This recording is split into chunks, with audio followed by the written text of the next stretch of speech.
dengan alasan untuk meningkatkan mutu pendidikan. Terus bangunannya ini setelah di merger akan jadi apa ya? Apakah itu akan efektif atau merger itu diserahkan kepada lembaganya?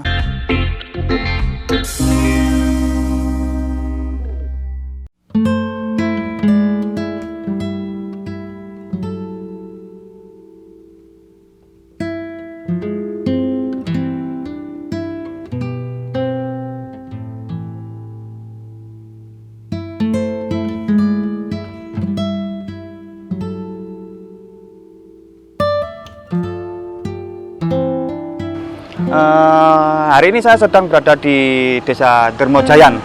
Tepatnya saya berada di depan SD Dermojayan 2. Untuk video kali ini akan saya penuhi dengan tanda tanya. Kali ini nggak berbagi informasi atau inspirasi atau motivasi, tapi saya berbagi tanda tanya. Tanda tanya apa yang akan saya suguhkan ke Anda? Mari kita menyeberang jalan dulu. Nah, beberapa tahun terakhir ini saya ketika melewati SD ini, SD Dermojayan 2,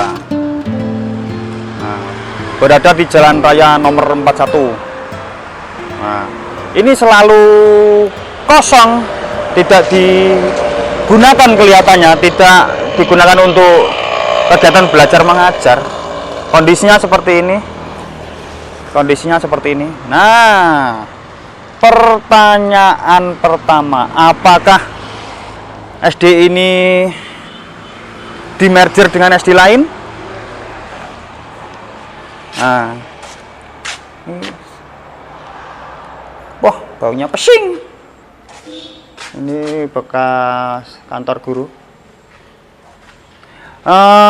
Beberapa tahun terakhir ini kan banyak wacana-wacana untuk meningkatkan mutu pendidikan. Ada beberapa SD yang dimerger ya, dijadikan satu. Bahasa pendidikannya regrouping, dibikin grup lagi, regrouping. Nah, apa gitu, anak-anak dibebaskan. Ini terakhir tahun berapa ini ya? Nah, apakah SD ini kena imbasnya dengan di regrouping dengan SD lain dengan alasan untuk meningkatkan mutu pendidikan dan mengefektifkan pendidikan, mengefektifkan mungkin dana ya. Kalau mengefektifkan pendidikan gimana ya? Itu ada yang bocor. Nah, kondisinya seperti ini. Jadi sebenarnya kelasnya cukup ya, 1, 2, 3, 4, 5, 6. Sebenarnya kelasnya cukup. Fasilitasnya juga ada. Ini ruang UKS, ini bekas perpustakaan. Terus kamar mandinya juga sebenarnya ada. Ini kamar mandinya. Nah, pertanyaan kedua. Kalau Bapak Ibu gurunya yang udah PN kan, ketika ada sekolah di merger kan ditempatkan di sekolah lain ya. Ini kamar mandinya di sekolah lain. Nah, terus bangunannya ini setelah di merger akan jadi apa ya? Apa dibiarkan sampai rusak seperti ini? Nah, ini bangunan ini punya pemerintah pusat, pemerintah daerah, atau pemerintah desa ya kira-kira? Mungkin penonton ada yang bisa menjelaskan atau menjawab ketidaktahuan saya ini. Eman-eman loh. Ini pinggir jalan aspal, jalan besar. Terus bangunannya sebenarnya masih bagus. Ini rusak karena nggak dipakai kelihatannya ini. Nah, itu. Kalau ngomongin efektif ya mungkin lebih efektif ya ketika ngajar anak 5 sama ngajar anak 20, mungkin ya kosnya mungkin ya hampir-hampir sama sih. Efektif memang untuk biaya operasional mungkin lebih efektif ya. Tapi terus bangunannya ini akan Jadikan apa? Mungkin ada yang bisa jawab. Wah, bingung saya ini. Eman-eman ya ini. Kelihatannya sebenarnya masih kokoh untuk apa? Untuk tembok-temboknya, tapi ya karena nggak dipakai, terus bocor, nggak dibenahi, mungkin jadi rusak. Bangunannya udah komplit sebenarnya. Kelasnya ada 1, 2, 3. Itu nggak tahu, mungkin gudang ya. Itu mungkin gudang, kamar mandi. Terus itu tadi perpustakaan UKS, terus itu kelas.